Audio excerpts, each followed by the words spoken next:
Alejandra Esparza, soy la diputada federal más joven. Pues es un gusto para mí poderles platicar un poco de estos temas enfocados al tema de las facultades específicas del Congreso de la Unión y de las cámaras que lo integran, que es en este caso la Cámara de Diputados y la Cámara de Senadores. Si tuvieran alguna pregunta o algún comentario, me levantan la manita o algo. Preferiría que fuera en el momento para así no perder el hilo.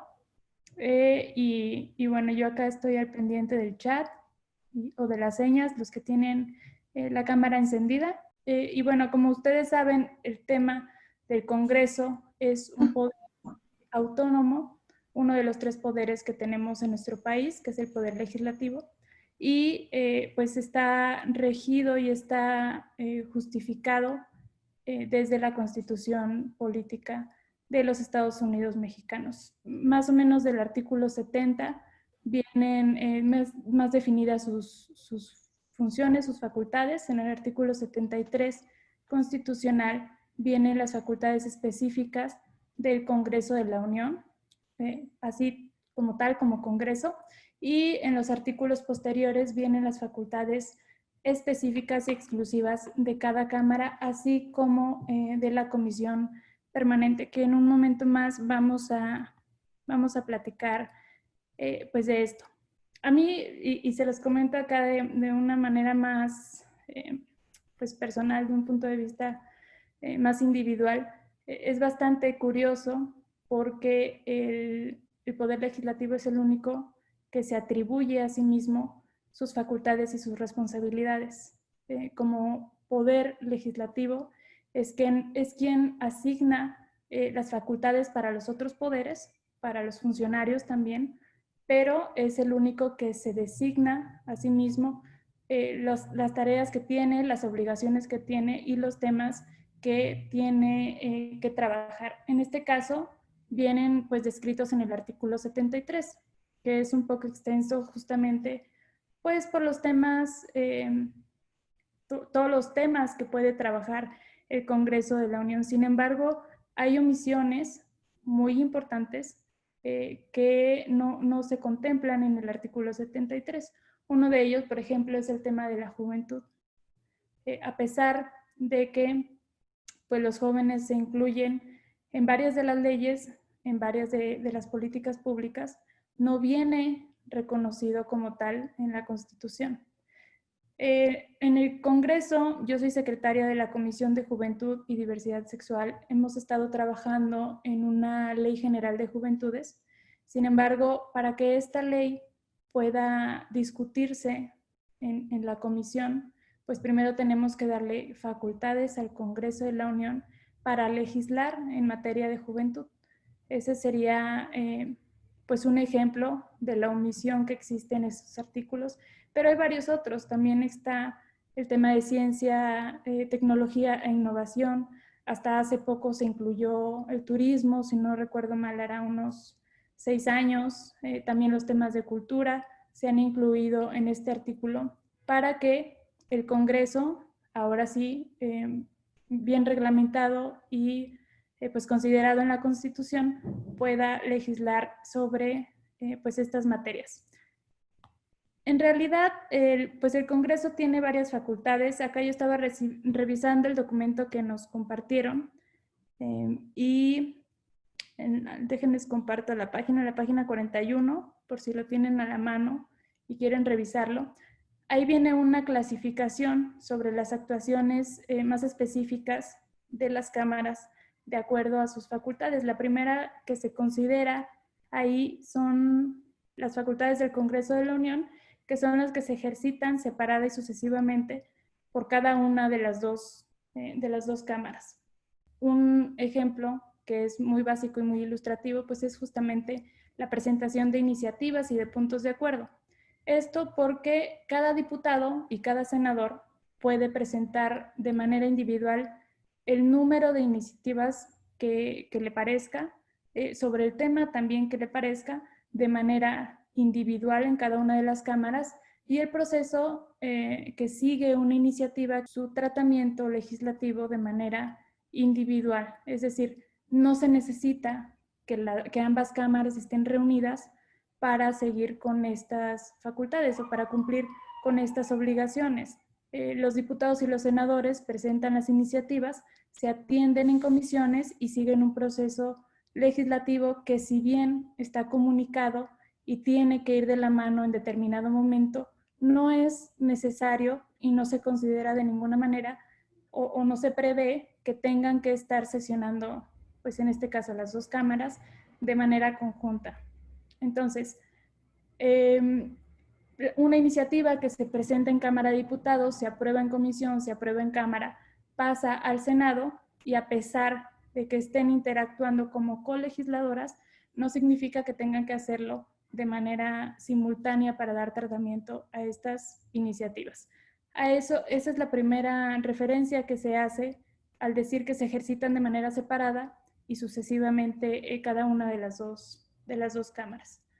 El siguiente ejemplo, que viene en el inciso B, son las facultades exclusivas de cada una de las dos cámaras, que se ejercitan de manera separada, pero no sucesivamente por cada una de ellas. Aquí tiene que ver con las facultades exclusivas que tiene la Cámara de Diputados y que tiene la Cámara de Senadores.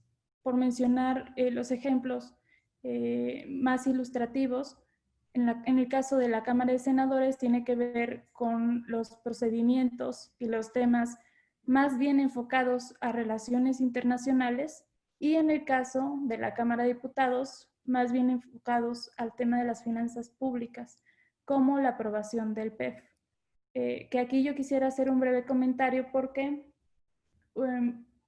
el Poder Ejecutivo presenta anualmente una iniciativa sobre la ley de ingresos, que es pues finalmente una ley. En Cámara de Diputados se discute, se hacen modificaciones si los hubiera. Cada diputado tiene la facultad de presentar reservas si lo considera necesario. Esto de reservas quiere decir observaciones, mover algún recurso a algún otro ramo, hacer compensaciones dependiendo de los temas que le interesen al diputado o donde le parezca que exista alguna omisión. Por ejemplo, no sé, en programas de atención a mujeres violentadas, si a una diputada o diputado le parece que hay poco recurso, puede proponer modificaciones para quitar algún otro programa y redireccionarlo a este tipo de programas. En este caso, como mencionaba en el ejemplo, pues dirigido para mujeres. Estas modificaciones, esta discusión se hace cada año en Cámara de Diputados y esta ley de ingresos pasa al Senado.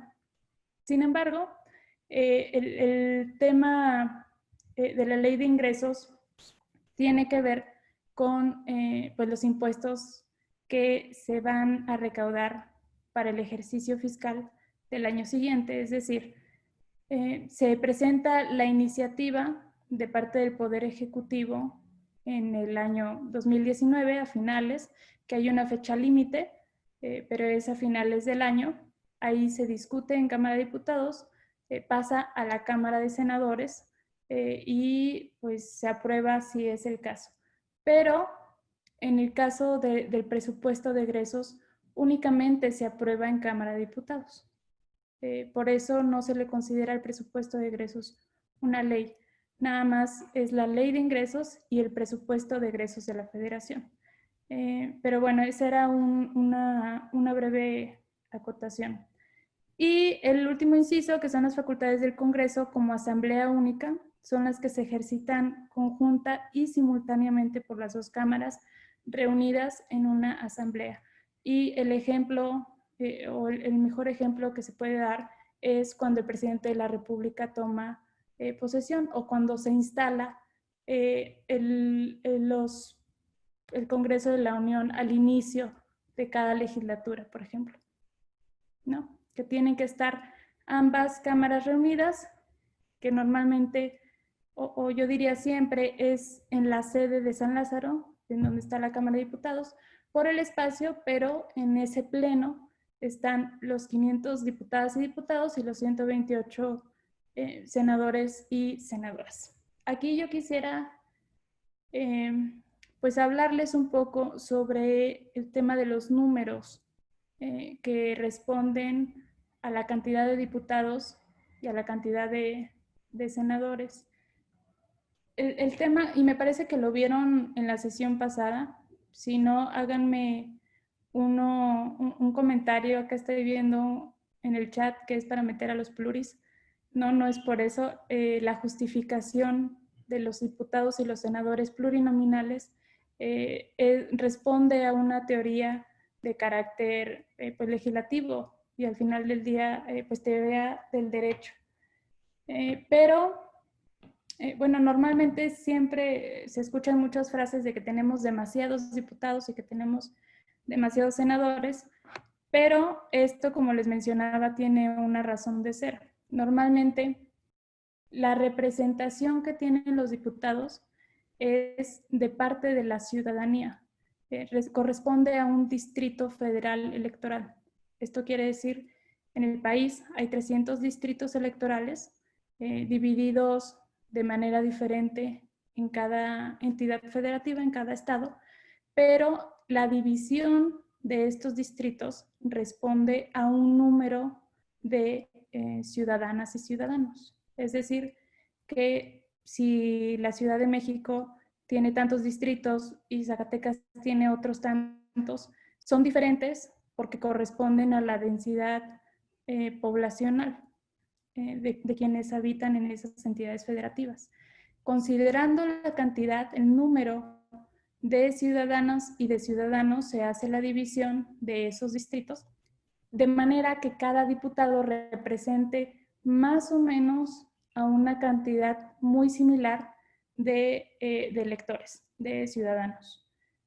Ahora, ¿cuál es la diferencia con los senadores? Bueno, los senadores representan una entidad federativa, es decir, un estado.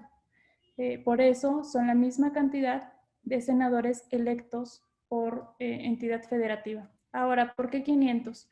Bueno, nosotros somos 125 millones de mexicanas y mexicanos aproximadamente. Entonces, la raíz cúbica de los números de habitantes del país nos da 500. Por eso es el número que se asigna para los diputados, que como mencionaba responden directamente a la representación de las personas, de la ciudadanía. Son la representación más directa que tiene el ciudadano como un servidor público electo, un servidor de representación popular.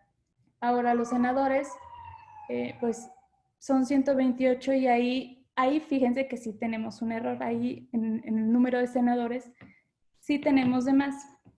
Se eligen 2 senadores que resultan electos porque pues ganan las elecciones.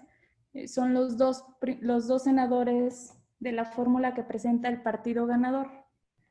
Y luego tenemos también senadores plurinominales, una lista nacional que responde a una representación de las minorías.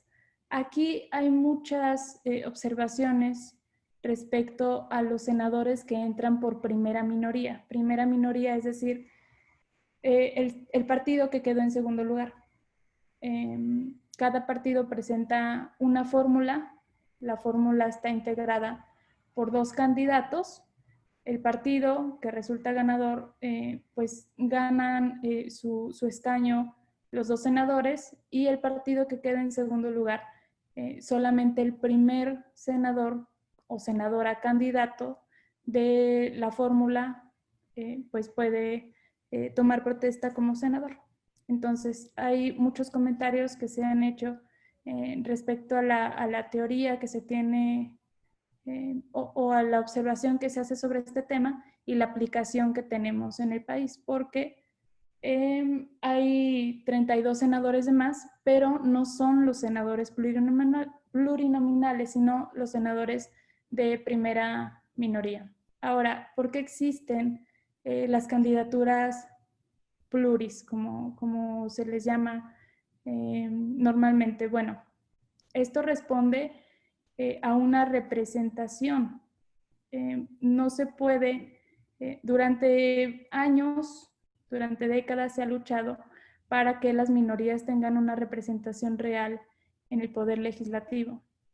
Y esto no era posible porque únicamente ganaban vía mayoría relativa, vía voto directo del ciudadano, pues los candidatos de un partido pues hegemónico, que siempre tenía control de recursos y que eso evidentemente influye y ayuda mucho en las campañas electorales.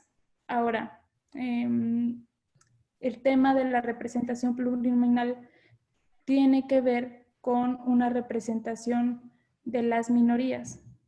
Para aquellos que votaban por un partido minoritario, pero que no alcanzaba un lugar, bueno, pues esos votos que se tenían de algunas regiones que resultaron o que terminan siendo circunscripciones, o que terminan sumándose a nivel nacional, que es para la lista nacional de senadores, pues se compilan y ese número de votos ayuda a que al final del día, al final de la declaración y del cómputo y de todo el proceso de la elección, pues te pueda responder a 1 o 2 diputados por circunscripción o 1, 2, 3, 4 senadores de lista nacional, que si bien hubo votos para ese partido minoritario, no alcanzan a ganar alguna entidad federativa o algún distrito,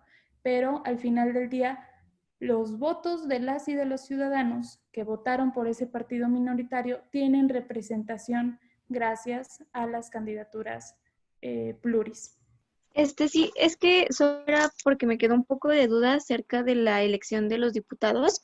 O sea, entiendo que es por cada distrito federal, pero no entendí bien cómo era el proceso. Bueno, el proceso para la designación de distritos federales responde a un número de ciudadanos que habitan en ese distrito. El tema de los distritos federales es hacerlo lo más equitativo, lo más similares posibles respecto al número de personas que habitan en los distritos. De manera que un diputado o diputada represente más o menos, se trata de que sea lo más cercano posible a el número similar de personas que son o que viven en ese distrito electoral. Entonces, un diputado o diputada responde a cierto número de ciudadanos respecto a ese distrito. Y de hecho, el tema de las circunscripciones es igual. Hay circunscripciones que tienen hasta 8 entidades federativas, como es el caso de la circunscripción 1, que es toda la zona norte de Baja California hasta Jalisco, que tiene que ver con Chihuahua, Sonora, Sinaloa, Baja California Norte y Sur, Jalisco, y la circunscripción 2, que ahí también son 8 entidades federativas, que es pues Tamaulipas, Nuevo León, Coahuila, Zacatecas, Guanajuato, San Luis Potosí, Aguascalientes, Querétaro también.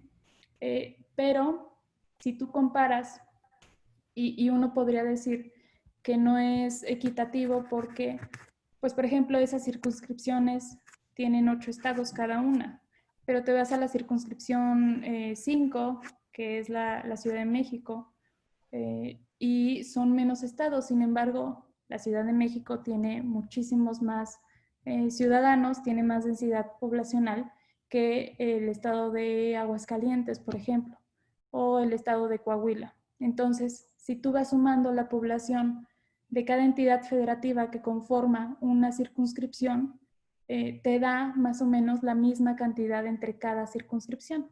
Nosotros tenemos en total 5 circunscripciones con cinco cabeceras en diferentes estados y justamente por eso es el tema de la designación de los diputados. Los diputados, como ya mencioné, responden a un número que al final del día se traduce en una representación de una diputación. yo tengo una duda, entonces se supondría que los candidatos plurinominales tendrían que ser representativos minoritarios, ¿verdad?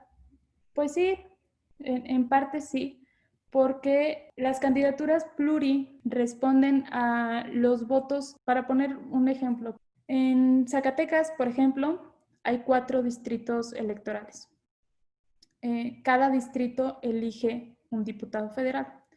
Si en Zacatecas gana, no sé, por ejemplo, el PRI, 3 distritos y un distrito lo gana el PAN, si no hubiera candidaturas plurinominales, los únicos que representarían a Zacatecas serían 3 diputados del PRI y un diputado del PAN.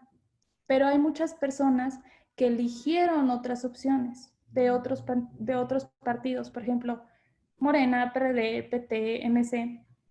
Entonces, lo que se hace es la suma de esos votos que no alcanzaron una representación de manera directa, vía mayoría relativa, para lograr un diputado en la Cámara, se van sumando para la circunscripción, que es la circunscripción 2, y en conjunto con los otros votos de las otras entidades federativas, ahí hay un cálculo que se hace en el INE para decidir cuántas diputaciones alcanza una circunscripción a través de esos votos de los ciudadanos que eligieron otras opciones de minoría. De manera que en Zacatecas, si faltaron 20,000 votos para lograr o para ganar, por ejemplo, el PRD, pues se suman los 10,000 de Guanajuato, se suman los 5 de San Luis y se suman los 5 de Tamaulipas, y eso te da un diputado plurinominal de la segunda circunscripción del partido del PRD, por ejemplo. De manera que esas personas están representados por un diputado que abandera pues los temas que el diputado eligió a través de la candidatura y que se reflejan en Cámara de Diputados. El tema de la Cámara de Diputados al final del día es la representación de la pluralidad que tenemos en el país, y eso se logra también gracias a las candidaturas plurinominales. Si quitáramos las candidaturas plurinominales y únicamente nos quedáramos con diputados de mayoría, no habría avances en temas que eran minoritarios. Muchas de las propuestas que se han hecho, que antes eran minoría, por ejemplo, el tema del aborto o de la representación de las mujeres o del matrimonio entre parejas del mismo sexo, etcétera, muchas de esas propuestas no habrían llegado a Cámara de Diputados de no ser porque hay un diputado que represente esas banderas. Y como pues hay procesos que toman mucho tiempo y que tienen que ver con un cambio más bien social, de carácter social, cultural, histórico, pues muchas de esas banderas habrían sido rezagadas desde hace muchísimo tiempo. Es algo similar con lo que pasa con la representación de las mujeres. Muchos de los derechos que tenemos ahora y que podemos ejercer las mujeres tuvieron que darse porque una mujer llegó y eso permitió que después hubiera 2 y después 4, y al final esas propuestas que hicieron esas mujeres, pocas, pero que se tomaron en cuenta en algunas ocasiones o que se rescató parte de las propuestas, da paso a un cambio paulatino, pero que al final pues responde también al cambio social, de manera que antes lo que era considerado minoría, pues ahora tiene más representación en la Cámara de Diputados. Por ejemplo, los temas que abandera pues un partido político de izquierda. Entonces, respecto a este tema, no sé si hubiera alguna duda, sino para continuar con los otros temas, que todavía nos falta un poco. Ahora, el tema de las facultades que engloba el Poder Legislativo. Pues la facultad más importante que se tiene, que tienen ambas cámaras, pues es la presentación de iniciativas, que se traduce en modificaciones, en creación de leyes o derogación de parte de las leyes o de una ley completa, pues es justamente eso, la presentación de iniciativas y de puntos de acuerdo. El tema del proceso más específico que sigue la presentación de una iniciativa y de un punto de acuerdo viene en la siguiente clase, pero bueno, les hablaré un poco más de la estructura orgánica que tienen las cámaras. Las cámaras se dividen en comisiones. Esto se contempla en la ley orgánica, pero también en los reglamentos de ambas cámaras. No es obligatorio que ninguna de las dos cámaras tenga las mismas comisiones, varían, a veces se agrupan temas. Por ejemplo, en la Cámara de Senadores hay una comisión que es Juventud y Deportes, en Cámara de Diputados es Juventud y Diversidad Sexual. A veces las comisiones trabajan juntas en temas de juventud, pero en Cámara de Diputados tenemos una comisión específica para deporte, entonces también trabaja en conjunto con la comisión del Senado. El número de comisiones responde a la ley, sin embargo hubo una modificación al inicio de esta legislatura, de hecho, que fue en el 2018, respecto al número de las comisiones, porque por ley, en la ley orgánica, viene que las comisiones deben de tener todos los materiales que se necesiten para hacer su trabajo pues de manera oportuna, eficaz, eficiente. Y esto obviamente te implica recursos, porque cada comisión tiene un secretario técnico. Un secretario técnico es quien da tratamiento a las iniciativas, quien revisa, quien da la justificación, quien elabora un dictamen y ese dictamen se somete a la valoración de las y de los diputados. Entonces, para cubrir esos gastos, para cubrir temas de oficina, etcétera, se lleva un recurso. Entonces, obviamente, mientras más comisiones tienes, pues más recursos tienes que invertir. Entonces, la propuesta, con la justificación de la autoridad, fue reducir el número de comisiones de manera que se agruparon, es decir, una comisión que antes era, por ejemplo, una comisión de salud, otra comisión de medio ambiente, otra comisión de sustentabilidad, otra comisión de cambio climático, pues ahora está agrupada, una sola comisión que trabaja todos esos temas. El problema con esto es que pues las comisiones tienen más trabajo. De por sí, la Cámara de Diputados es pues un organismo torpe por su grandeza. Me refiero a grandeza en tema numérico, porque cada diputado puede presentar varias iniciativas, incluso al día. Entonces, las comisiones reciben estas iniciativas de varios diputados, algunas muy diferentes, que se tienen que estudiar cada una, que se tiene que analizar pues la argumentación y la presentación de un dictamen tiene que tener una estructura metodológica que te habla sobre la iniciativa que se presenta, los antecedentes, la justificación, el sentido del dictamen, si va en sentido positivo o negativo, y se explica por qué se toma esa decisión respecto al sentido del dictamen.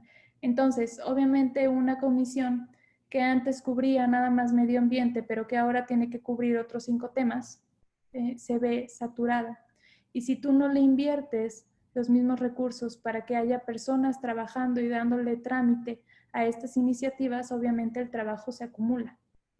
De hecho, no es que falten iniciativas, no es que, bueno, sin duda habrá diputados que se queden dormidos y que no trabajen, pero no es una descripción que se le atribuya a todos los diputados. Hay diputados y diputadas muy eficientes que tienen varias iniciativas presentadas interesantes que se tienen que discutir, pero pues estas iniciativas se ven rezagadas y se les da un trámite lento porque hay exceso de trabajo en otras comisiones.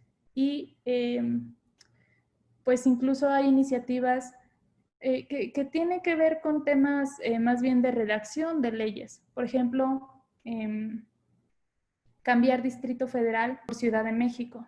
que te implica, que es un cambio de concepto que se tiene que dar. Sin embargo, no hay una modificación más sustancial.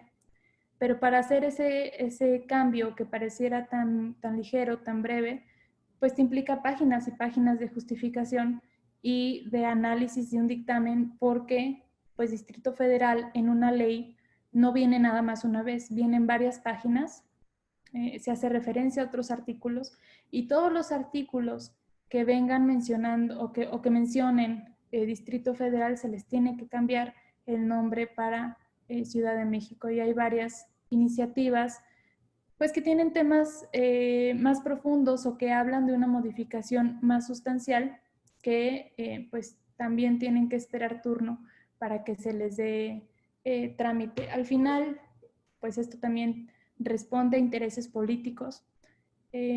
Ha habido ocasiones, y lo cuento ya como experiencia pues más personal, que esto obviamente no se explica pues en la teoría, pero pues en una comisión, si el presidente de la comisión es de un partido, pues obviamente muchas veces se le da preferencia al trámite de las iniciativas de los diputados que pertenecen al mismo partido.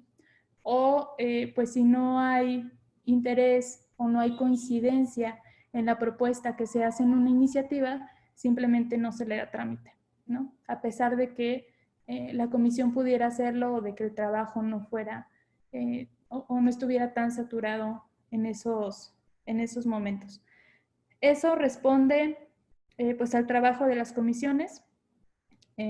Ahora, hay comisiones también bicamerales que tienen que ver donde se integran senadores y diputados que trabajan ciertos temas de importancia nacional. Son temas más específicos, por ejemplo, seguridad nacional, y no es tanto para que los diputados presenten iniciativas que prefieran, sino para dar trámite o solución a un problema en específico a través de la presentación de iniciativas o a través de el poder legislativo. También hay comisiones de investigación que pues trabajan temas también más específicos, y también hay comisiones especiales, que estas comisiones especiales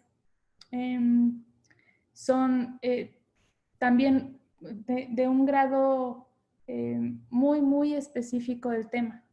Es decir, alguna problemática regional del norte, o respecto a una sequía que hubo en alguna región, o algún desastre natural que hubo en alguna zona del país, y se generan pues estas comisiones donde pueden integrarlas diputados de varios estados que tienen en común ese problema y que a través de esa comisión se le da un trámite.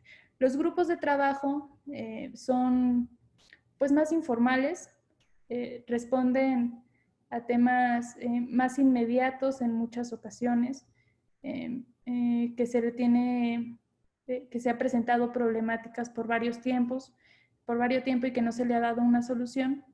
Entonces, ahí se integran los diputados que tienen pues atención especial en ese tema, o un interés más enfocado en esos temas.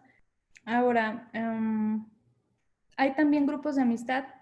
Los grupos de amistad se instalan a lo largo de la legislatura. A veces hay grupos de amistad que ni siquiera se instalan. Tengo que comentarlo con ustedes.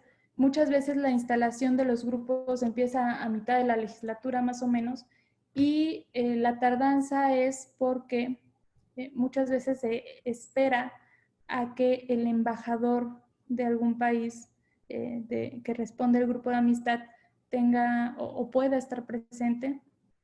Se hace la instalación, se genera una agenda legislativa en conjunto de temas que pues les interesen a ambos países, y a partir de ahí se generan acciones legislativas.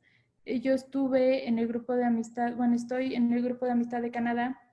Hubo una interparlamentaria donde congresistas de Canadá, vinieron aquí a México y ellos presentan las dudas que tienen respecto a ciertos temas legislativos aquí en México. Uno de ellos fue el tema de paridad de género, porque para ellos era, pues hasta cierto punto, impresionante que en México lográramos casi el 50% de mujeres y de hombres en ambas cámaras.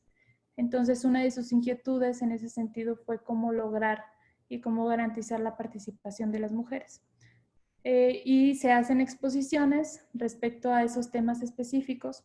Uno de los intereses que tenía México sobre la legislación canadiense era sobre el tema de la cannabis y de energías limpias. Entonces, Canadá, los congresistas exponen cómo han logrado esos avances y pues dan un punto de vista más personal, más personificado, porque pues justamente muchos de ellos estuvieron en esas discusiones, hablan sobre las problemáticas a las que dieron solución. Entonces es un intercambio muy interesante sobre los temas que cada país pues domina o que tuviera mayor avance legislativo, y pues incluso abona muchísimo para otros avances.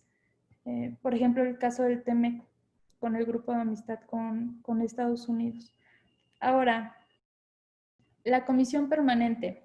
El Congreso, ambas cámaras, tienen también por ley definido un periodo de sesiones ordinarias. Ese es el nombre, sesión ordinaria, que equivale a un semestre en realidad. Para traducirlo a temas simples, es los semestres. Hay 2 semestres por año legislativo. El primero inicia el 1 de septiembre por ley. Siempre va a ser el 1 de septiembre. Si cae en domingo, en sábado, se instala ese mismo día, sea domingo, sea sábado, y termina en diciembre. Hay casos excepcionales donde, por ejemplo, en el caso del 2018, que el presidente de la República toma posesión en diciembre, se extienden un poco las fechas, pero eso está previsto también por la ley y son días muy puntuales, muy específicos que se contemplan. Ese es el primer periodo. El segundo periodo es lo que va de enero a junio, que en realidad las sesiones inician en febrero, y ese comprendería un primer año de actividades. Son 3 años de actividades legislativas por legislatura. Cada legislatura son 3 años. En Cámara de Diputados, el tiempo que dura un diputado en su cargo es únicamente una legislatura. Los senadores duran 6 años, entonces duran 2 legislaturas.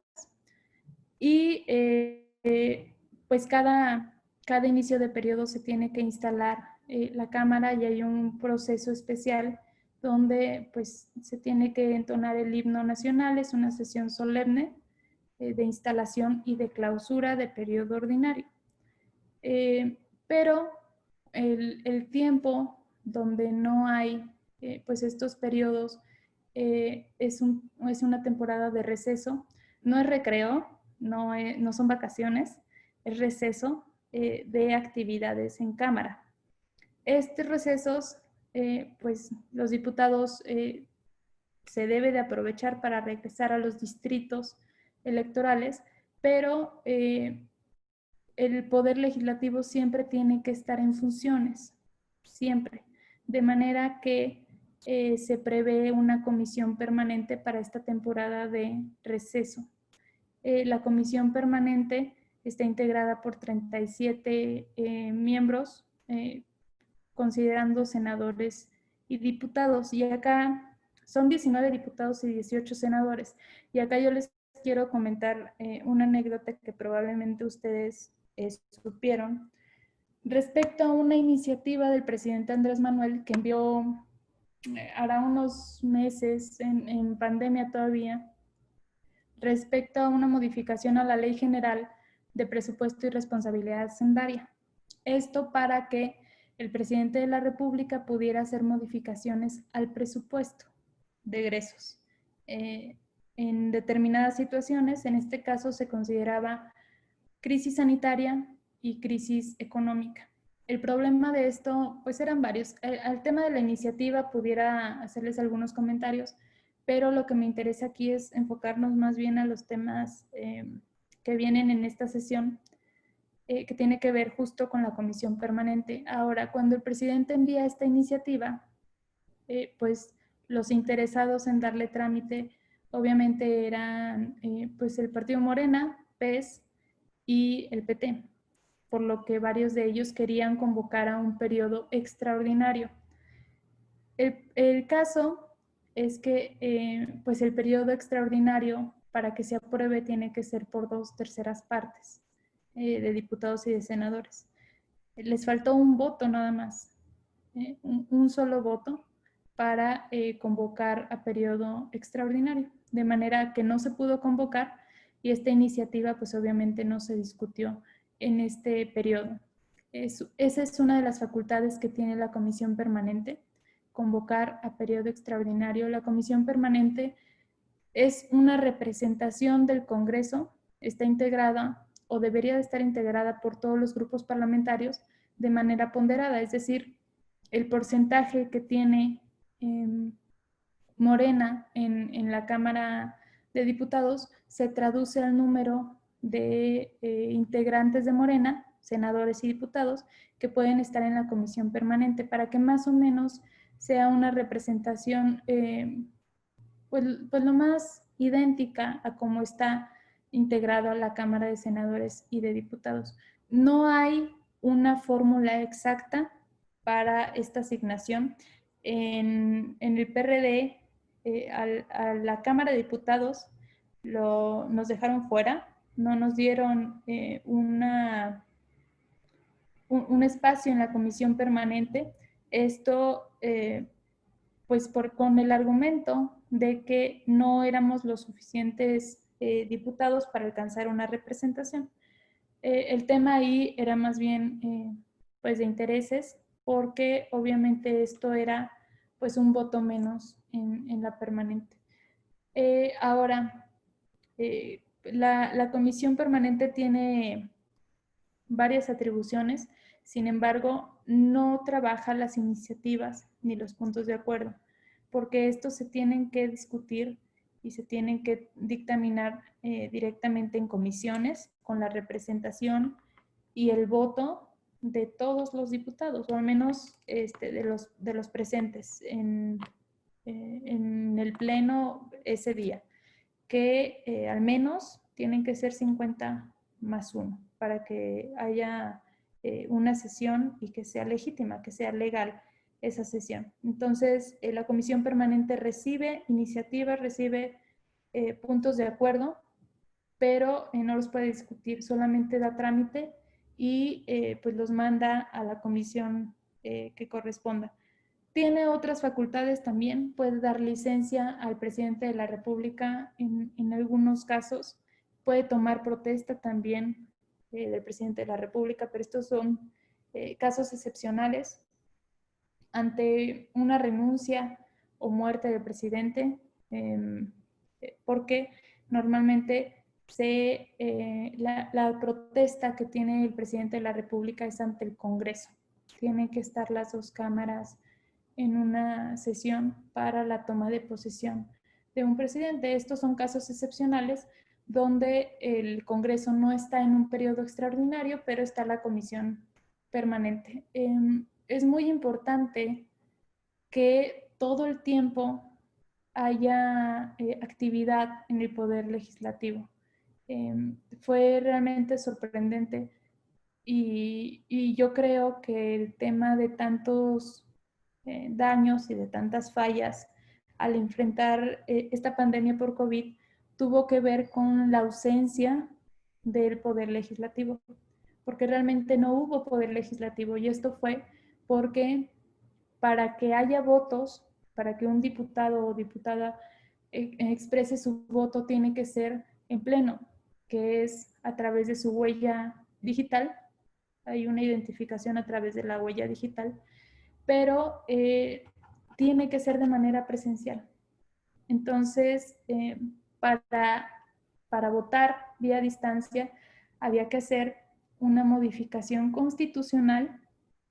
Todas las reformas constitucionales tienen un trámite más especial porque se necesita mayoría calificada, no es mayoría simple, no es 50% más uno, no es mayoría calificada de los diputados, tienen que estar en pleno, tiene que haber una sesión y además la aprobación después tiene que pasar a Cámara de Senadores o a la Cámara Revisora y después tiene que aprobarse por 17 congresos estatales, que son la mayoría de los congresos de los estados. Entonces, para que se pudiera hacer reformas a distancia, primero había que hacer una sesión presencial y esto obviamente pues con el tema de quédate en casa y de el menor contacto posible, pues era una situación que resultaba imposible, considerando sobre todo que pues muchos diputados y senadores no son de una sola ciudad, de un solo estado, sino que vienen de todos lados del país, lo que arriesgaba más pues el índice y la tasa de contagios. Entonces, durante la pandemia, el Poder Legislativo quedó congelado, no hubo leyes y esto pues dejaba mucha incertidumbre sobre el procedimiento. Eso es una de las cosas más importantes del Poder Legislativo. Pues es realmente como un esqueleto, una estructura que ordena todo lo demás. Si no hay reglas, si no hay una guía, pues se vuelve todo un caos. Entonces, el Congreso, y de hecho es ley, que siempre esté en actividad. Pero ante este escenario, pues fue pues todo un reto. Ahora ya estamos retomando actividades, pero esto deja ver muchas lagunas que existen. A veces muchas personas critican y hacen observaciones sobre el exceso de las leyes, pero en realidad faltan muchísimo las leyes. Otra cosa es cómo se traduce la ley a las acciones y al ejercicio práctico, cómo baja a municipios, a estados, a otras dependencias y cómo se trabaja lo que se hace desde la ley. Realmente en Cámara de Diputados y de Senadores se tiene que ser muy cuidadoso con lo que se legisla porque todo es al pie de la letra. Ahí se tiene mucha, o al menos mi persona, su servidora, tiene mucha fijación, será a lo mejor por lo que estudié, con los conceptos que se utilizan. Hubo una situación cuando se quería convocar al primer periodo extraordinario, que fue a finales de junio, porque el 1 de julio, entraba en vigor el TEMEC. Entonces, el Congreso de México tenía que hacer varias modificaciones para que no hubiera dificultades en el momento de implementar el TEMEC. Entonces, hubo ahí una convocatoria. Cuando la comisión permanente convoca a un periodo extraordinario, siempre se tiene que tener ya los temas que van a trabajar. Se puede convocar a periodo extraordinario nada más a Cámara de Diputados, nada más a Cámara de Senadores o ambas cámaras. En este caso fue a las dos por materias diferentes. Algunas leyes que ya estaban aprobadas en el Senado faltaba que pasaran a la Cámara revisada, en este caso la Cámara de Diputados.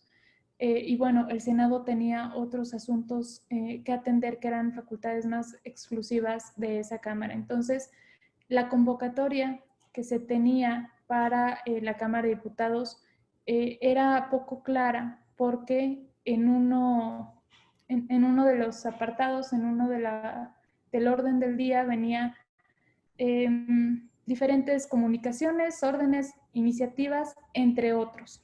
El problema es que esa muletilla, ese concepto de entre otros, abría paso a que se trabajaran otros temas que no estaban contemplados, a diferencia de la convocatoria que tenía el Senado de la República, donde no se consideraba, donde no venía ese concepto, entre otros. Entonces, la Cámara de Senadores se presenta, da trámite a los trabajos que tiene y cuando concluye con el trámite que tiene, ahí concluye su periodo extraordinario.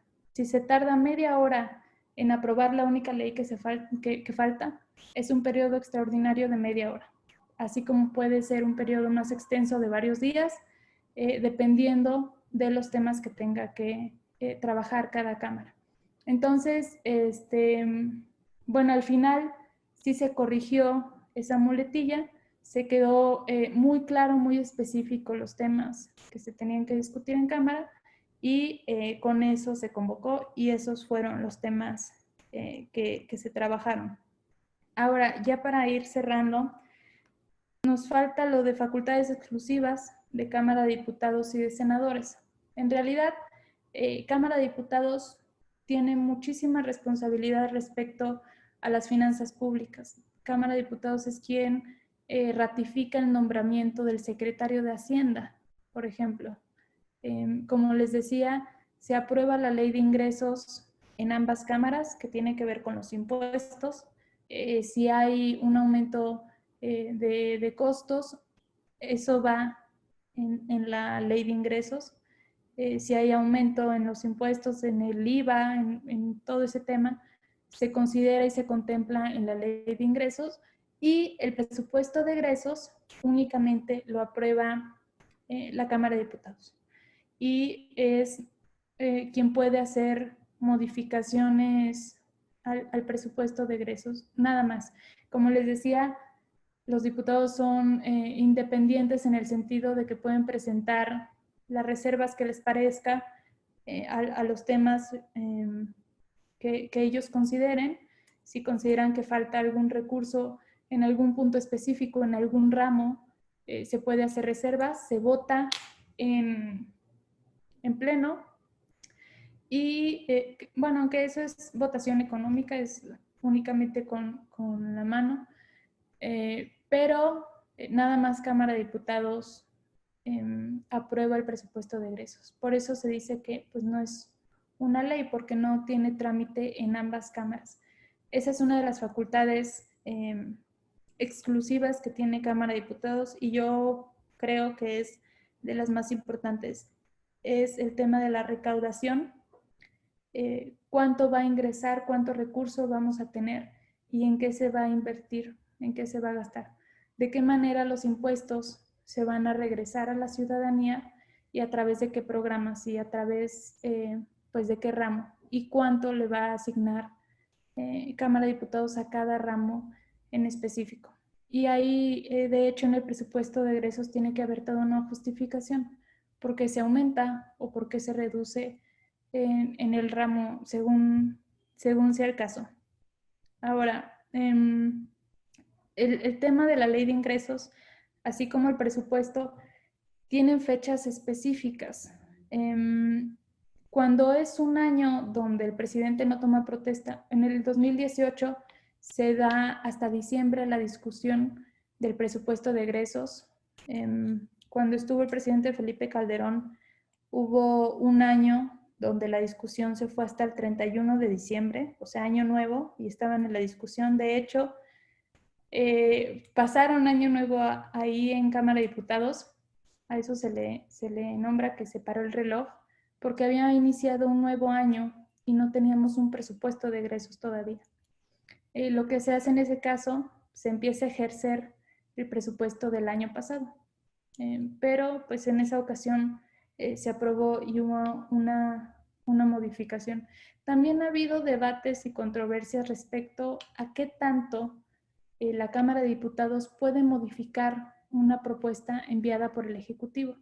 Eso sucedió con Vicente Fox, porque Vicente Fox envió una propuesta de presupuestos, sin embargo, Cámara de Diputados hizo muchísimas modificaciones a ese presupuesto, de manera que terminó pareciendo un presupuesto totalmente diferente. Ahí tuvo que resolver la Suprema Corte de Justicia y resolvió que aunque Cámara de Diputados tiene la facultad de modificar, sí tiene que respetar varios puntos que impulse el Ejecutivo. Esto porque pues, es una visión, es una política de gobierno que tiene la Administración Federal y que está planteando cómo llevarla a cabo, cómo cumplir esas propuestas que se hicieran. Entonces, en ese sentido, pues los diputados tienen la facultad de cambiar algunas cosas, sí podemos cambiarlo, pero tampoco no transformarlo totalmente. Otro de los temas de las facultades exclusivas de Cámara de Diputados es la evaluación a la Auditoría Superior de la Federación. La auditoría tiene la responsabilidad de corroborar el ejercicio de los recursos públicos en las dependencias de gobierno. Ahí lo que se hace es que la auditoría revisa los ingresos y cómo se están gestionando y si hubiera pues alguna inconsistencia se le hace saber pues a Cámara de Diputados. Cámara de Diputados evalúa el actuar de la Auditoría Superior de la Federación, que tiene que tener cierta autonomía para cumplir con esa responsabilidad, porque después de todo, pues son recursos públicos. En realidad hay algunas otras facultades, como nombramiento de ciertos funcionarios, la ratificación de algunos otros, la cuenta pública también. Esto es después de un ejercicio. Andrés Manuel entró en el 2018. A nosotros, a esta legislatura, nos va a tocar revisar la cuenta pública 2018-2019 para este año. Es la única que nos va a tocar porque se revisa a finales de año, por estas fechas, de hecho. Y pues en el siguiente año, para estas fechas, la legislatura termina, entonces le va a tocar a la siguiente legislatura que esté en gestión, pero eso tiene que ver con la revisión de los ejercicios, qué tanto se ejecutó el presupuesto que se aprobó el año pasado a esa cuenta, si realmente fueron las cantidades que se ejercieron, si se ejerció de manera correcta y si era lo contemplado por Cámara de Diputados. A pesar de que Cámara tiene varias facultades respecto a las finanzas públicas, no tiene el control total de estas. Cámara de Diputados puede asignar, por decir una cifra, o para hacerlo un poco más sencillo para las cuentas, 100 pesos a salud, por ejemplo. Al final, esos 100 pesos van distribuidos en 12 meses del año, de lo que comprende el año, y la Secretaría de Hacienda es la responsable de la asignación de esos recursos y de liberar el recurso. Entonces, muchos subejercicios suceden porque Hacienda no suelta el recurso, a pesar de que esté aprobado para ciertas actividades, Hacienda lo retiene. Entonces, hay varias situaciones ahí y también tiene facultades la Secretaría de Hacienda porque tiene que haber una evaluación constante de lo que se está haciendo. Puede haber alguna emergencia que suceda, que requiera una inyección de recursos y lo que se hace es recaudar de algún otro rubro, de algún otro ramo, para cubrir esas necesidades urgentes que se dan en determinado momento. La ley contempla cierto porcentaje de modificaciones al presupuesto, pero siempre tiene que estar dentro de lo que marca la ley y cuando hay necesidad de que sea más recurso, tiene que enviarse un informe a Cámara de Diputados y Cámara de Diputados tiene que dar su opinión. Ni siquiera es aprobación, es únicamente una opinión. Y eso, si les interesa esos temas, viene en la Ley General de Presupuesto y Responsabilidad Hacendaria. Ahora, con el tema de la Cámara de Senadores, va orientado a relaciones internacionales, al trámite que tiene el país respecto a otras naciones y la diplomacia que hay con ellos. Es un tema de política exterior. Creo que acá está, sí, acá está en la presentación. Ustedes pueden revisarlo.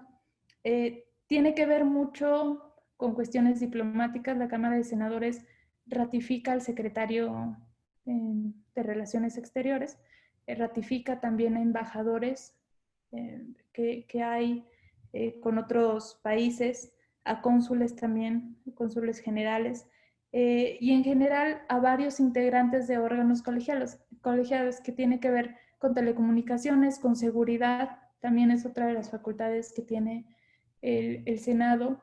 En casos excepcionales, donde hubiera algún problema en alguna entidad federativa, donde hubiera algún colapso de los poderes estatales, ahí tiene facultades la Cámara de Senadores para tomar ciertas acciones para dar solución a esos problemas que pudiera haber.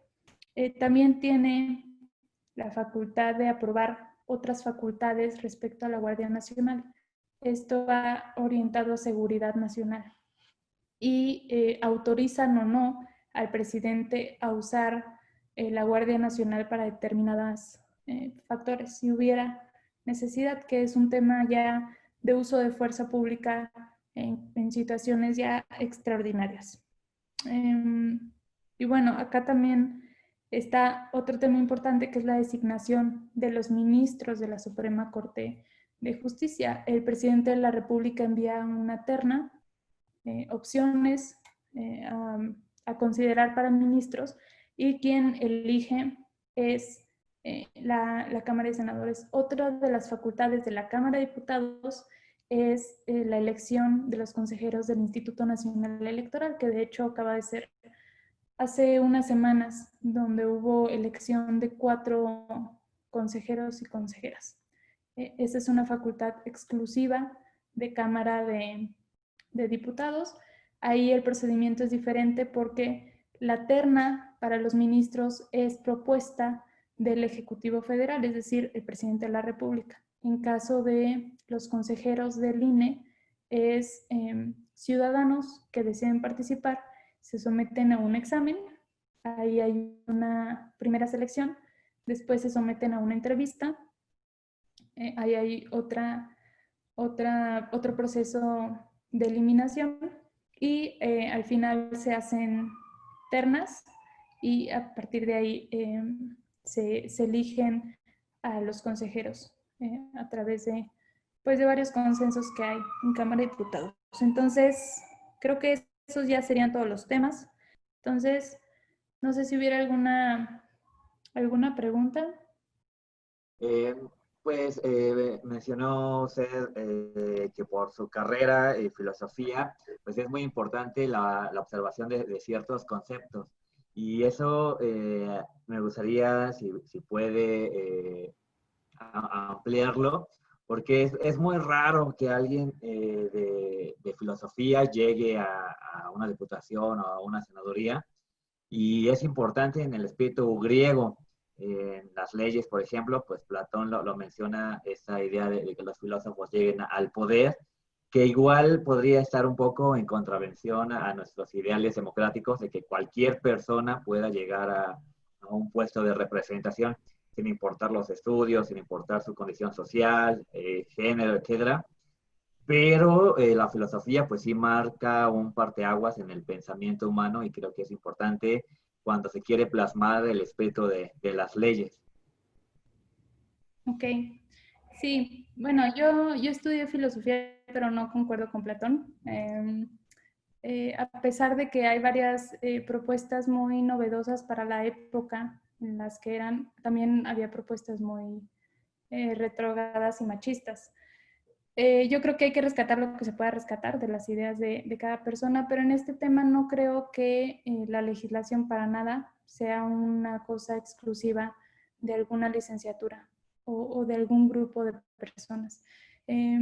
Como yo mencionaba al principio de los comentarios que hacía, es que en el sentido de la democracia que tenemos en nuestro país, cualquier persona puede participar. Y justamente yo lo identifico más en Cámara de Diputados que de senadores, porque los diputados son los que representan directamente a los ciudadanos. Los senadores son entidades federativas. Entonces, respondiendo a la pluralidad que hay de pensamiento, de personas, de creencias, de ideologías en nuestro país, ese es el sentido también que debe de tener Cámara de Diputados. Responde a esa pluralidad de ideas. Y creo que es muy notorio, luego hay muchas, luego visiones que chocan o que coinciden dependiendo de los diputados, y ese es un tema muy interesante. Obviamente siempre con argumentación y con bases sólidas, con fundamentos. No se trata de ir a hacer propuestas de lo primero que se te ocurra, tiene que haber todo un análisis y un estudio. El tema con la representación popular es que se debe de tomar con mucha responsabilidad. Creo yo que ese debería de ser el común denominador, no una materia, sino justamente pues buscar un bien común, una meta en común.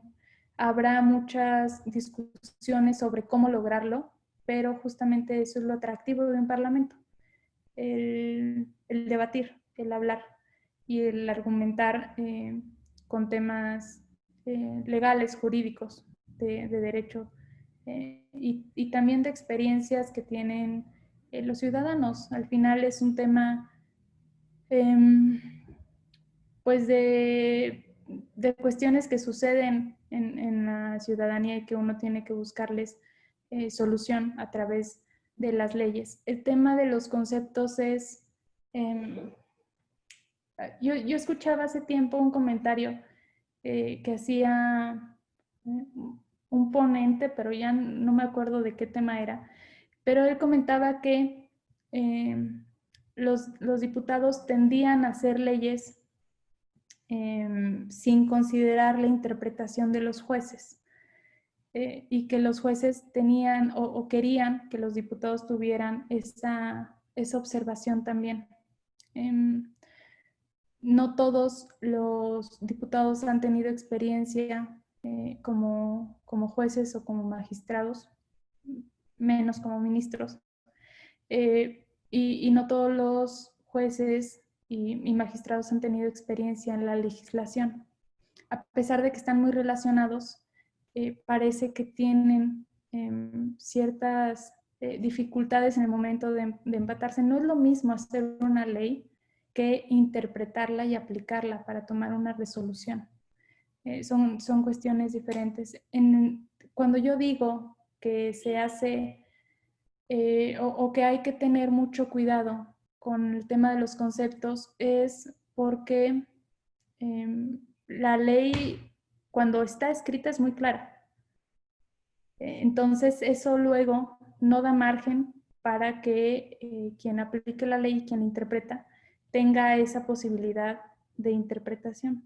Luego, por ejemplo, con el tema de tráfico de especies que estaban protegidas, ahí hubo una iniciativa porque se comprendía el encierro de esas especies, el comercio y varias cosas más, pero en la ley no venía la ganancia que se generaba de manera propia con estas especies.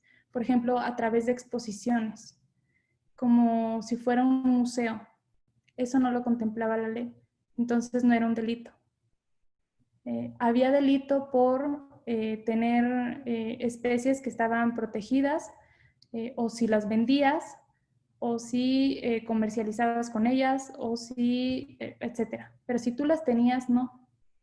Te podían dar alguna penalidad por tenerlas, pero no por sacar ganancias a través, o sea, si tú invitabas a unas personas a que vieran, te mencionaba como un museo, que se han dado casos, no había esa consideración. Otro caso fue una iniciativa que había en un delfinario, porque se prohibió, si no recuerdo, era para el estado de Quintana Roo, se prohibieron crear más delfinarios, que en un principio eso parecería una buena iniciativa que va contra el maltrato animal. Sin embargo, el fondo era que había un monopolio de delfinarios ya instalado, y lo que se buscaba de parte de quien presentaba esa iniciativa era no tener competencia. Entonces, en la ley venía que estaba prohibido la generación de nuevos delfinarios. Esa palabrita nueva salvaba a las personas que ya tenían ese tipo de instalaciones. Entonces, pareciera luego que son detalles mínimos o muy insignificantes, pero que realmente en las prácticas tienen un trasfondo pues muy, muy importante. Otro ejemplo que pudiera dar es sobre el programa Sembrando Vida, que es un programa pues ya, de carácter federal con este tema de reforestación. El problema era que algunas personas, bueno, las personas que eran beneficiarias de este programa se les daba el recurso para reforestar ciertos lugares. La cosa es que varias personas iban y pues talaban árboles de bosques y pedían ese recurso para volver a reforestar esa zona. Entonces ahí el interés era el recurso económico que se les daba. Son varias observaciones ahí que se tienen que contemplar, de manera que la iniciativa que se aprobó con esta modificación respecto a este programa de Sembrando Vida era que Semarnat, en coordinación con la Secretaría de Bienestar, designara quién podía ser beneficiario y que no implicara la deforestación de zonas con la búsqueda de un beneficio económico. Entonces son esas observaciones, a eso me refería con que hay que ser luego muy cuidadosos con los conceptos que se utilizan. La cosa es que varias personas iban y pues talaban árboles de bosques y pedían ese recurso para volver a reforestar esa zona. Entonces ahí el interés era el recurso económico que se les daba. Son varias observaciones ahí que se tienen que contemplar, de manera que la iniciativa que se aprobó con esta modificación respecto a este programa de Sembrando Vida era que Semarnat, en coordinación con la Secretaría de Bienestar, designara quién podía ser beneficiario y que no implicara la deforestación de zonas con la búsqueda de un beneficio económico. Entonces son esas observaciones, a eso me refería con que hay que ser luego muy cuidadosos con los conceptos que se utilizan. No sé si hubiera alguna otra. Acá estoy viendo un comentario. Dice, yo tengo una duda, entonces no se pasan las iniciativas de la Cámara de Diputados a la Cámara de Senadores para que se aprueben. No, las iniciativas sí pasan a ambas cámaras. Es un trámite que ya se considera en la ley y que también se considera en la Constitución. La cosa es que dependiendo de la reforma y a qué ley se esté haciendo, es el trámite que tiene. Es diferente una reforma legal, alguna ley, porque únicamente se aprueba en comisión, en pleno de cámara o de cámara de origen, pasa a la cámara revisora. Si se aprueba, bueno, ya se publica en el diario oficial. Pero, por ejemplo, con una reforma constitucional, se tiene que seguir ese procedimiento. Te solicitan cierto número de votos, porque tiene que ser una mayoría calificada, y también lo tienen que aprobar congresos estatales. Tienen que ir a los estados y la mayoría de los congresos tienen que darte la aprobación. Pero eso es para la siguiente clase, pero nada más para aclarar eso, sí, las iniciativas tienen que pasar por ambas cámaras. Entonces, bueno, ahora sí, escucho. Sí, muchas gracias, diputada. Pues buenas tardes, noches ya a todas, a todos. Primero que nada quisiera agradecerle, diputada Frida, porque es verdaderamente un gusto poder escuchar a una persona tan joven y de mi partido, soy perredista, y con conocimiento completo y pleno de lo que hace. La verdad es que es algo que tenía que comentarlo, que sí me siento representado por usted, que es una persona con conocimiento y que no está llegando a improvisar ahí. Mi pregunta es, en México finalmente, constitucionalmente está plasmado que para poder ser diputada, diputado, se requiere ser mexicano de naturaleza, saber leer y escribir, entre otros. Luego entonces, en su experiencia diputada, como integrante en algunas comisiones dentro del propio Congreso, en la Cámara Baja, ¿usted considera que es oportuno el poder permitir o el poder señalar dentro de alguna reforma el que se tenga que señalar para poder llegar, insisto, a la Cámara Baja con alguna preparación académica? ¿A qué va esto? A que de pronto, cuando surge una ley, tiene el veto del presidente y cuando se va a aplicar, quedan algunas lagunas y se tiene que hacer como que qué es lo que quiso decir el legislador cuando armó su iniciativa. Porque hoy en esta legislatura nos toca ver de pronto a varios diputados que están como improvisando, como que les faltó de pronto un curso de introducción al proceso legislativo y que no saben qué hacen ahí, o que únicamente llevan la línea del dedito de Mascuspán y que es verdaderamente complicado de pronto y da miedo el que voten solo por inercia o por lo que les digan de pronto. Insisto, mi pregunta es concreta. ¿Usted considera que con el trabajo que le ha tocado hacer de pronto con estas diputadas y diputados, que se requiere, sí, una profesionalización, es decir, que se requiere algún conocimiento más allá del saber leer y escribir? La palabra es suya, diputada. Muchas gracias, Héctor. Te agradezco mucho tu comentario inicial y lo valoro también muchísimo. De verdad te lo agradezco. Respondiendo a la pregunta, sobre el tema de la profesionalización, respecto a esa argumentación se habló mucho por el tema de la reelección. Una de las justificaciones que se usó para aprobar la reelección de diputados y de senadores en la reforma que hubo constitucional fue justamente una preparación, un conocimiento previo de los legisladores para que no hubiera esa curva de aprendizaje que se tiene en un inicio. Pero creo que la pregunta va y toca un tema mucho más profundo. En realidad es valorar qué es lo que tuviera más importancia para nosotros. Una cosa es la representación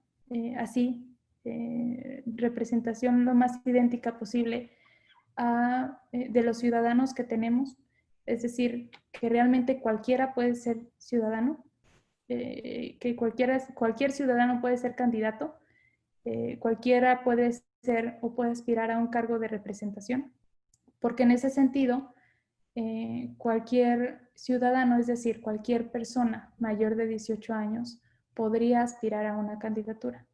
Para ser diputado, el límite, o más bien la edad mínima requerida es 21 años, para ser senadores de 25.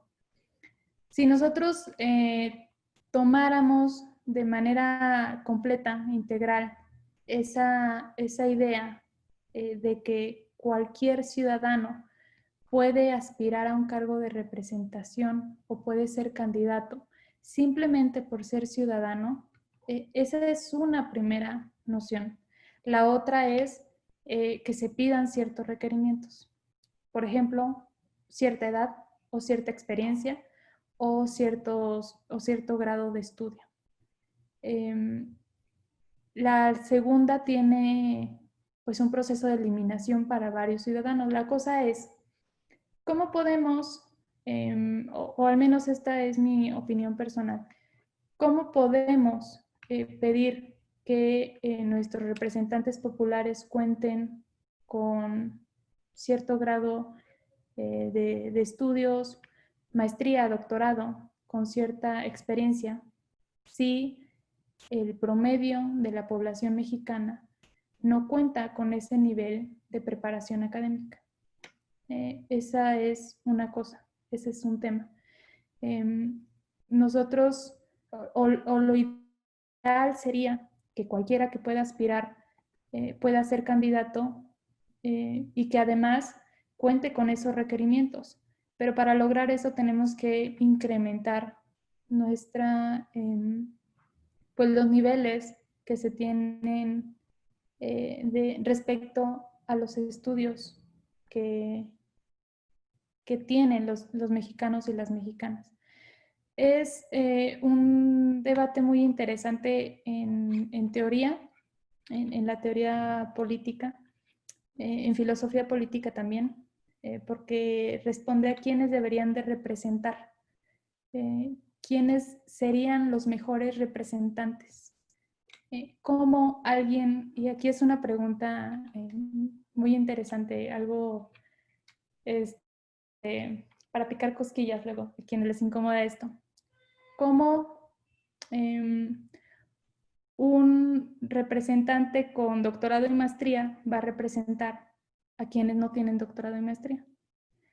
Como un profesor, un maestro, alguien con una preparación académica va a representar a alguien que no tiene representación o que no tiene preparación académica.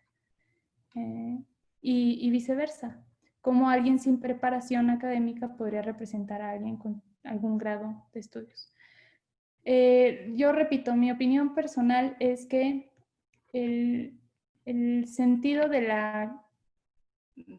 los representantes populares y más de Cámara de Diputados, pues es una representación real de las ciudadanías.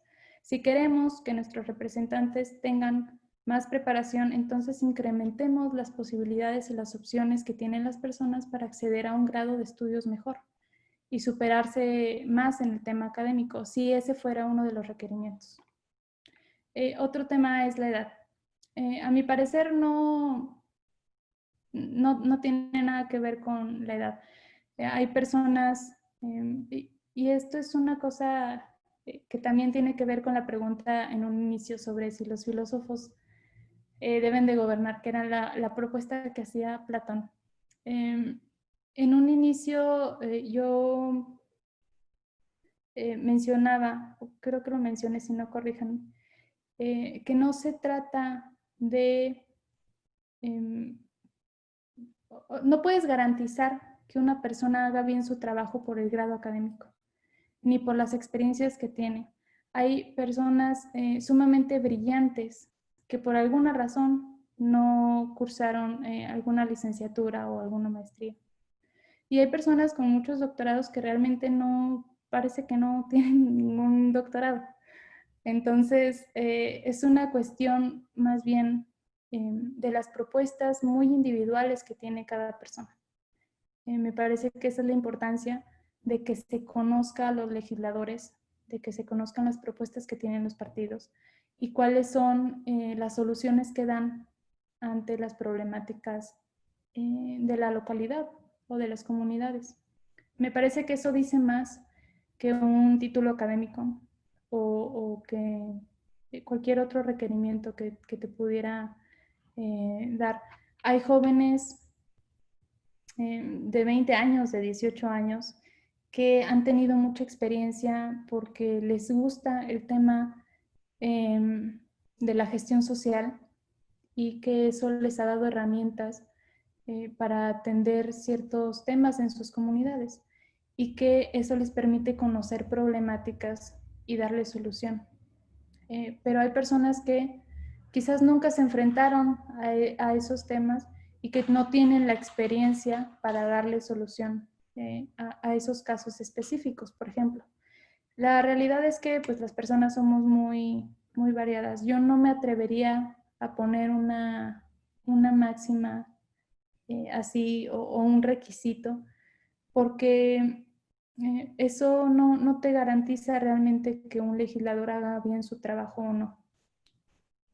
Luego hay hubo una iniciativa de un diputado de Morena que fue asesor, que tengo entendido que fue asesor, y que presentó una iniciativa para que el rector de la UNAM fuera electo por votos, quitándole pues, la autonomía a la UNAM.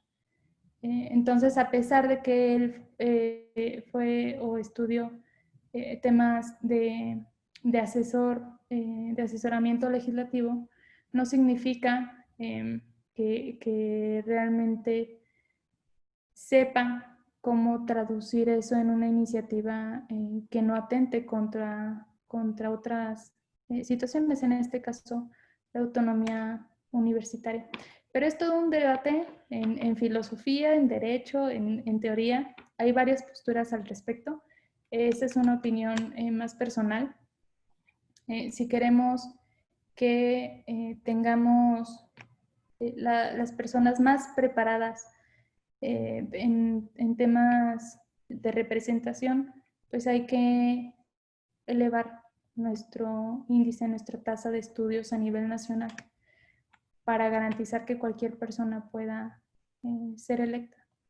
Además, han pasado por Cámara de Senadores y Diputados pues, muchísimas personas sin duda muy preparadas, pero habría que ver qué tanto conocen de las problemáticas pues, más locales de las personas a quienes están representando y si efectivamente los representados se sienten representados. Gracias, buenas tardes. Espero que se escuche los comentarios. Agradecer nuevamente la inquietud y la intención de seguir compartiendo estos temas tan interesantes e importantes.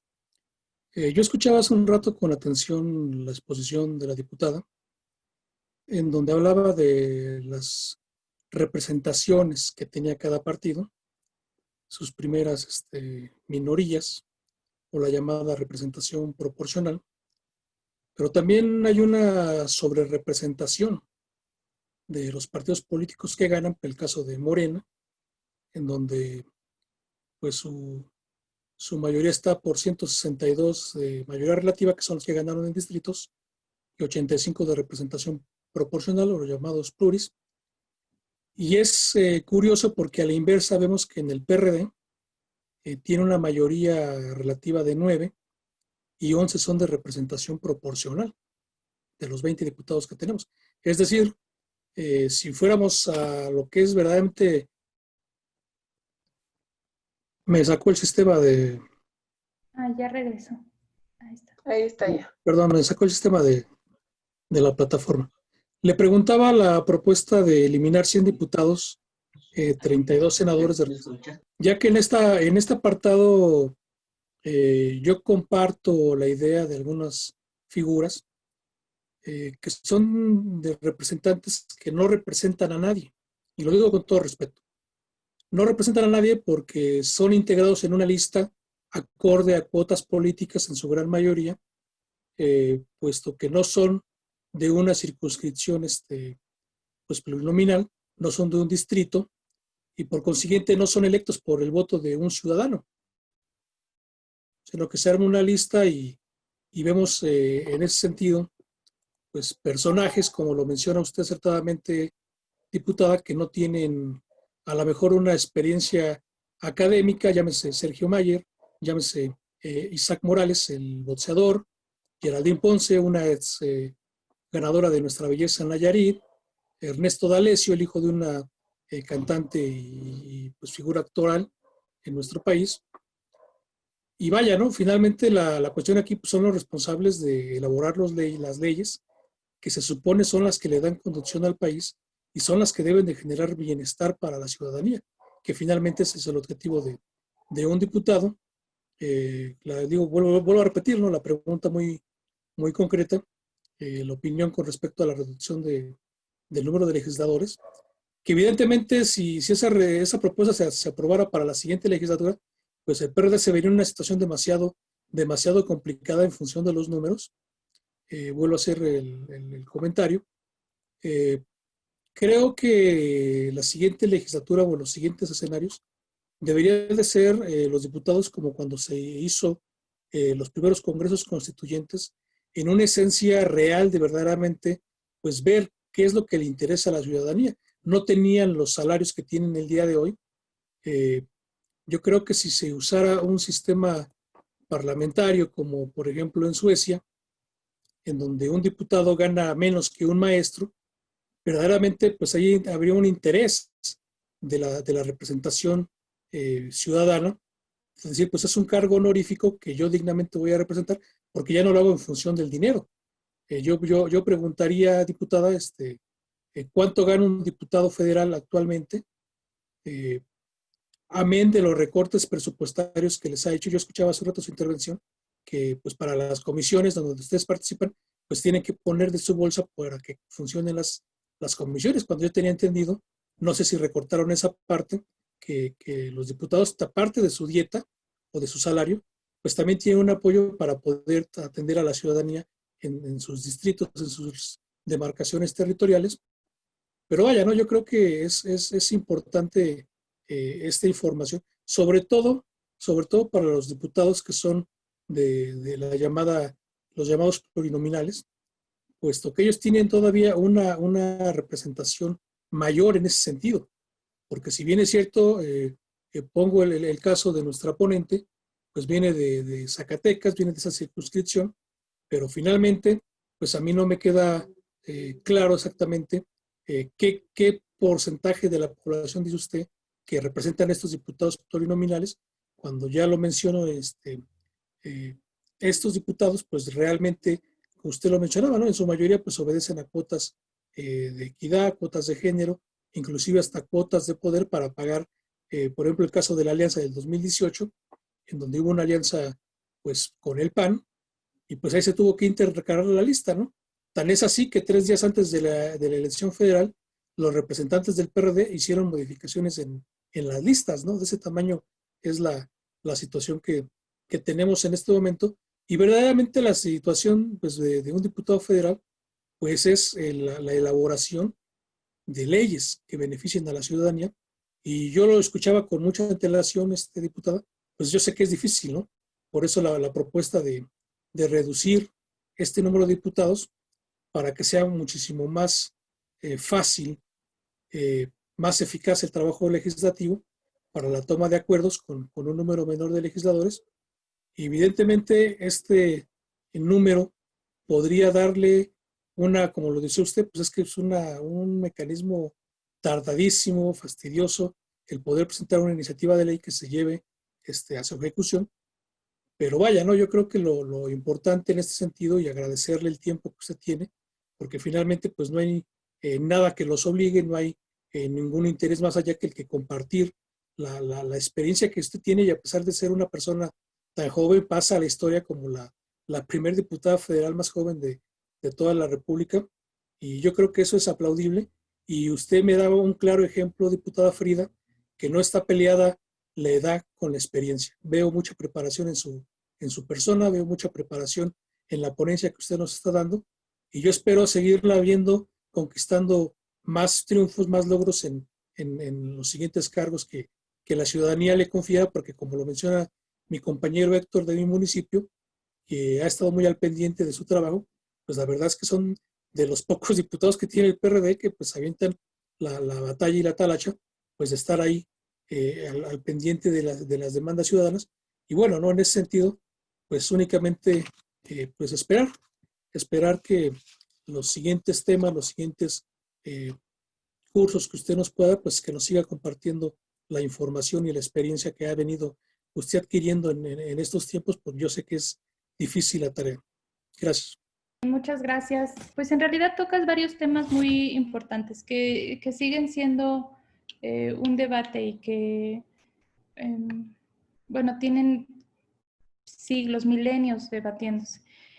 Un tema es la sobrerepresentación.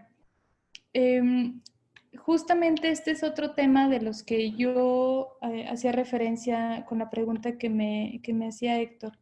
En realidad nada te garantiza que la persona que se supone que te representa efectivamente lo haga. Porque al final hay libertades para que el diputado elija cambiarse, por ejemplo, de grupo parlamentario. Y hay, pues, brincos de un partido a otro realmente que pareciera que nada que ver. Hay una senadora que es Lili Telles, que pasó de Morena al PAN, cuando Morena dice ser un partido de izquierda y el PAN es un partido de derecha. Entonces, ahí qué tipo o cómo uno podría tener certeza sobre los ideales que mantiene un legislador o que apoya a un legislador.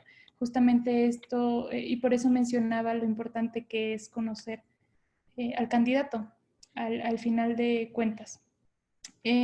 Otro tema que hay sobre la representación es que pues las alianzas se mantienen hasta que llegas a la curul o al escaño. Una vez que ya se tiene asegurado esto, pues hay muchos brincos y muchos traslados de diputados a otro grupo parlamentario. Eso es una realidad. El PRD inicia la legislatura con 21 diputados y ahorita somos 12.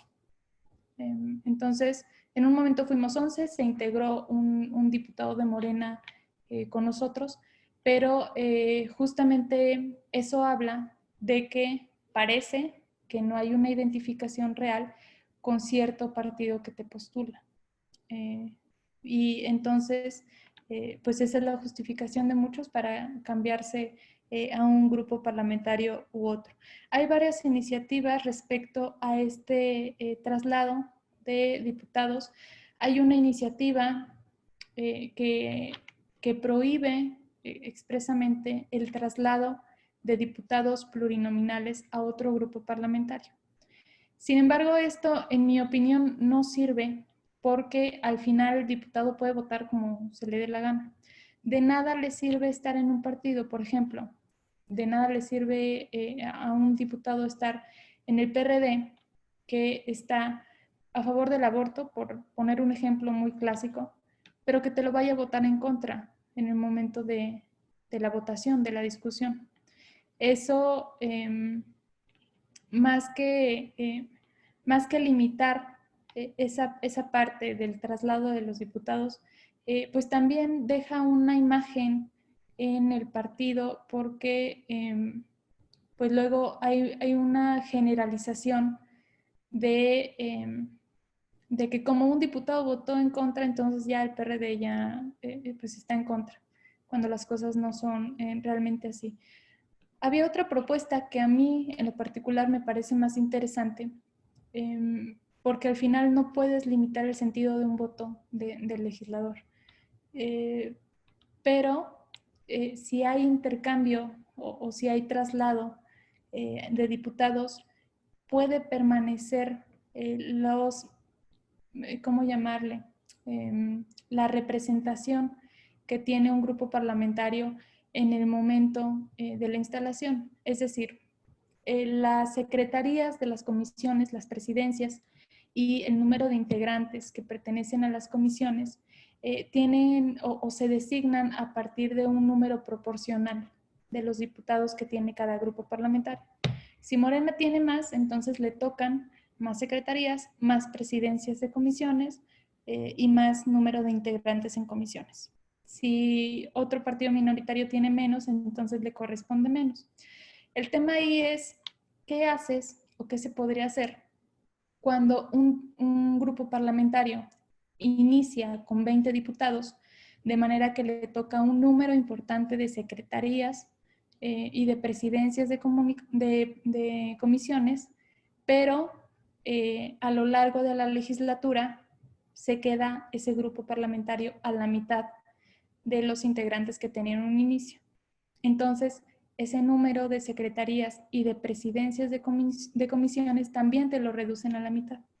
Mi opinión y lo que yo respaldaría en este sentido es que se respeten los acuerdos fundacionales respecto al número de representación de secretarías, de presidencias y de integración de comisiones para, según los votos que tuvo cada partido, que al final se traduce en número de diputados.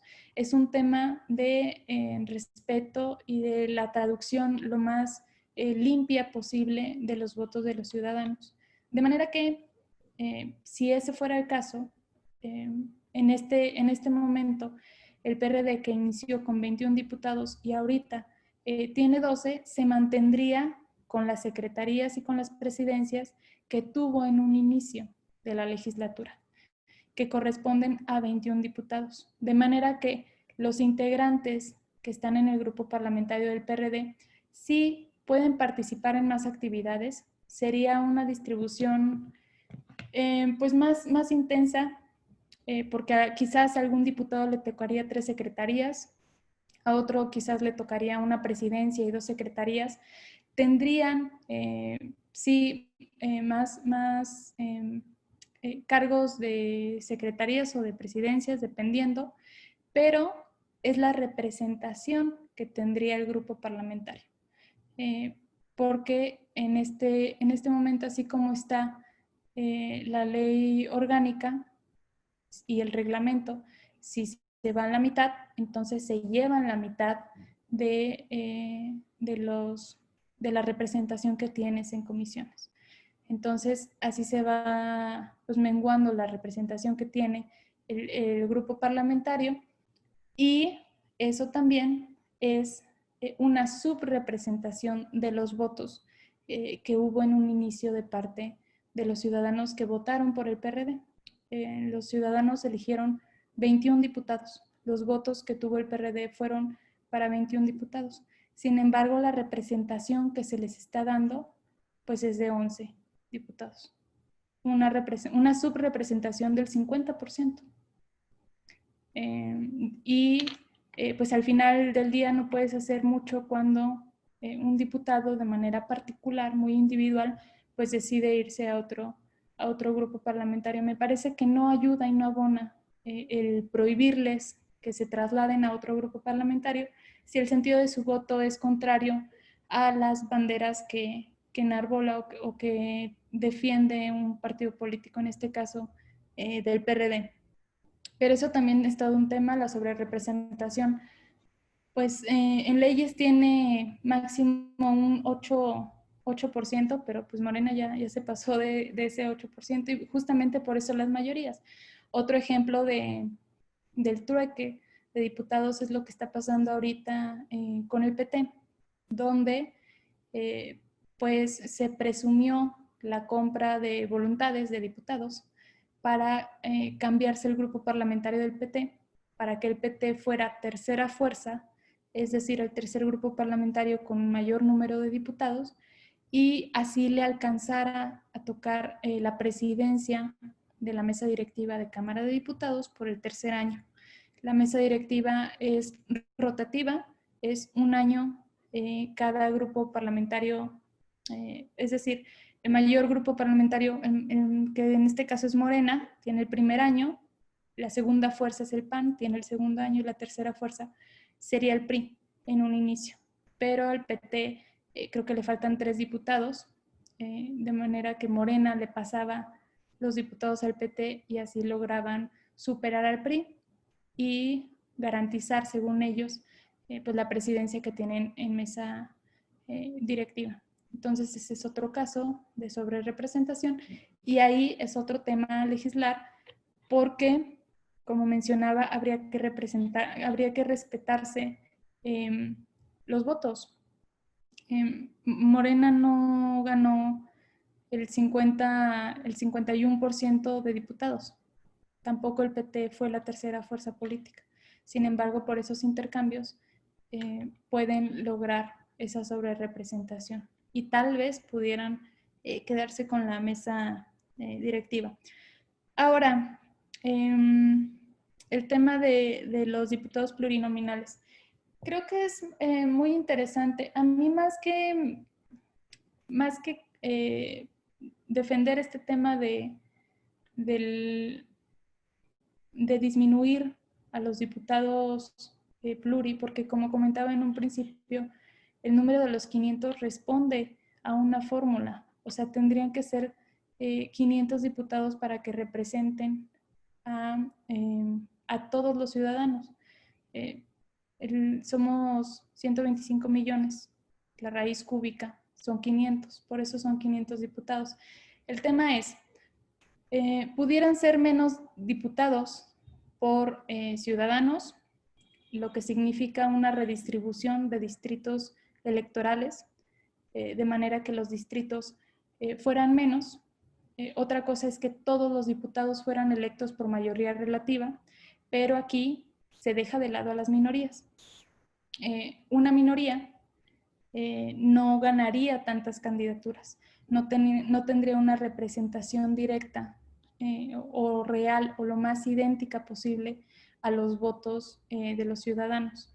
Entonces, los diputados plurinominales tiene que haberlos para que exista una representación. Ahí habría que ver más bien qué candidatos se postulan para diputados plurinominales. Actualmente la lista de diputados plurinominales es a consideración de los partidos que los postulan. Sería interesante, y creo yo que esa es una buena propuesta, el que se pueda elegir por qué diputado plurinominal votar. Cuando se hacen las listas, cada partido tiene que postular 40 diputados propietarios o candidatos a diputados propietarios y 40 suplentes que responden a cada diputado propietario.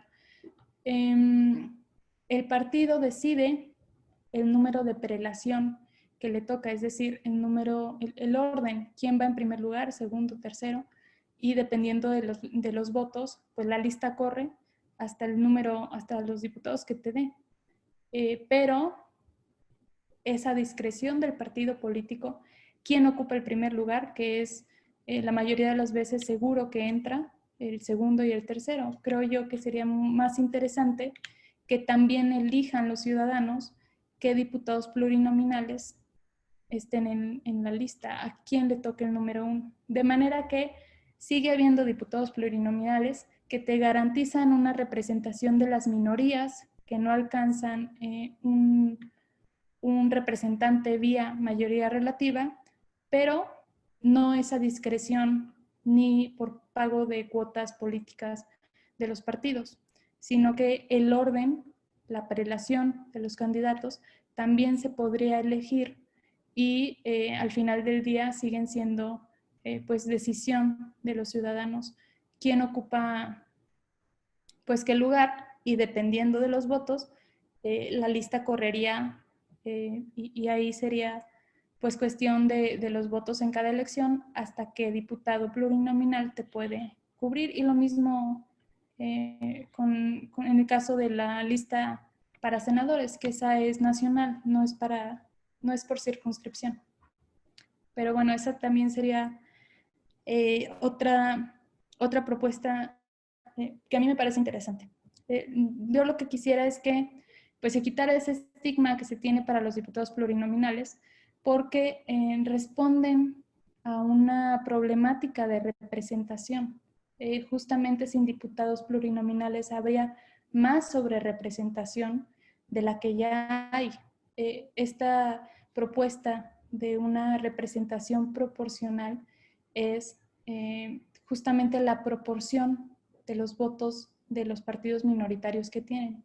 Ahí el problema no es tanto los diputados plurinominales, sino cómo se decide los diputados plurinominales. En una elección de mayoría relativa, pues hay precampañas, o más bien precandidatos, para decidir quién va a ser el candidato por cada partido, y hay una elección, una contienda entre candidatos de diferentes partidos. Aunque también pues a veces no hay muchas opciones, pero es una decisión más directa de los ciudadanos. El tema, creo yo, con los diputados plurinominales es que la ciudadanía realmente no cree que los elija, a pesar de que vienen en la boleta y de que vienen los nombres con los suplentes en el momento de ejercer el voto. Los ciudadanos no decidieron por qué un diputado tenía que ir en primer lugar. Creo yo que habría que hacer más transparente el proceso de designación del número de prelación y de candidaturas, también una contienda por los diputados que quisieran aspirar a una candidatura plurinominal. Que eso al final sería una cuestión más de transparencia y de participación ciudadana.